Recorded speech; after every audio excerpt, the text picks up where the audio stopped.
különleges helyszínen vagyunk, Gödöllőn, és egy nagy állami beruházáson vagyunk, Gödöllői versenyúszoda, 50 méteres medencével, 25-ös bemelegítő medencével, 6x10-es tanmedencével. Nagyon régre nyúlik vissza a történet, Gödöllőnek régi vágya, hogy a környék és a város kiszolgálására is uszodája létesüljön.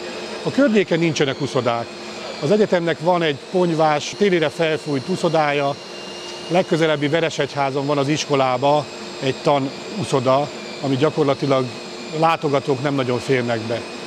És a kormányzati szándék volt, Vécsei László képviselő úr, akivel én 19 évig dolgoztam Szadán, mint polgármester, az ő támogatásával, gyámolításával kormányhatározat született arról, hogy Gödöllőre egy versenyúszoda épül. A telek állami telek, a Gödöllői Egyetemnek volt tankertészete, és gyakorlatilag ez a beruházás így született, kormányhatározattal és az állami telekre. Amikor az ember ennek a mélyére ás, ennek az egész kialakult helyzetnek, akkor kiderül, hogy gyakorlatilag a Sziszi-féle gödöllői kastély valahai zöldséges kertjében vagyunk.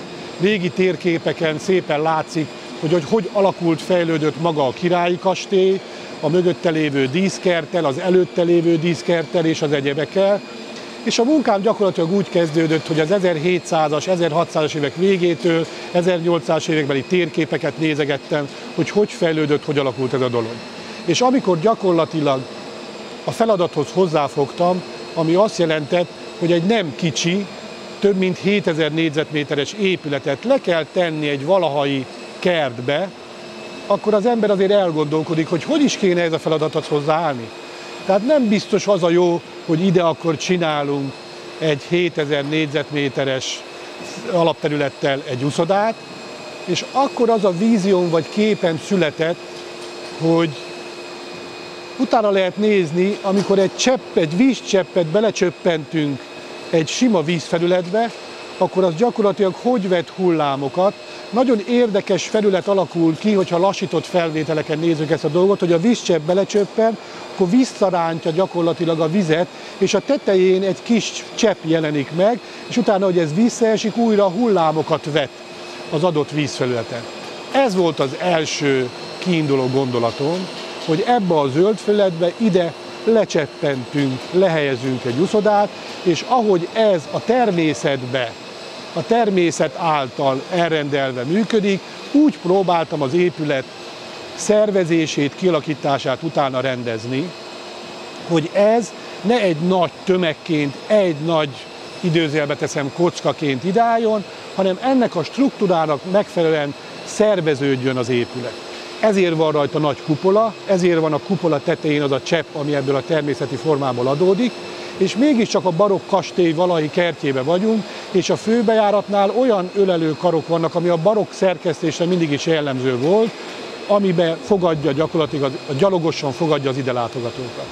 És hogy ez a tömeg tényleg ne legyen túl nagy, ez az egy nagy kupola uralkodik. A 4 toronnyal, mert már a kezdetek kezdetén megtapasztaltam, hogy egy nagy épületben komoly gépészet kell, egy uszodánál még több gépészet kell, és ha ezek megjelennek látszóan friss levegővel, mindennel, és befúvással és gépekkel, az tönkre tud tenni bármilyen épületet.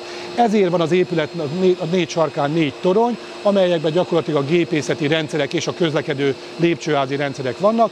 És az összes kinyúló kar, szárny, az mind, a terepadottságok segítettek ebbe, az mind igyekszik eltűnni a föld alatt.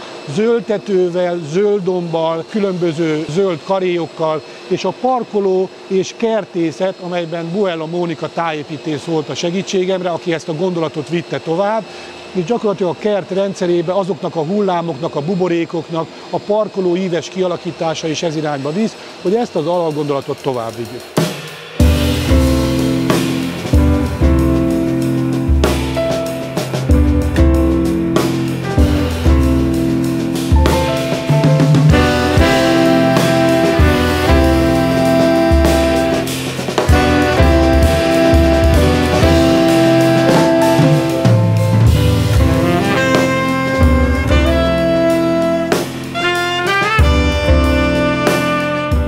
gyakorlatilag jelen pillanatban a befejező munkák zajlanak, a hibajavítások zajlanak, a küzdelmek folynak, építész és kivitelező között, kivitelező és alvállalkozó között, beruházó és mindenki között.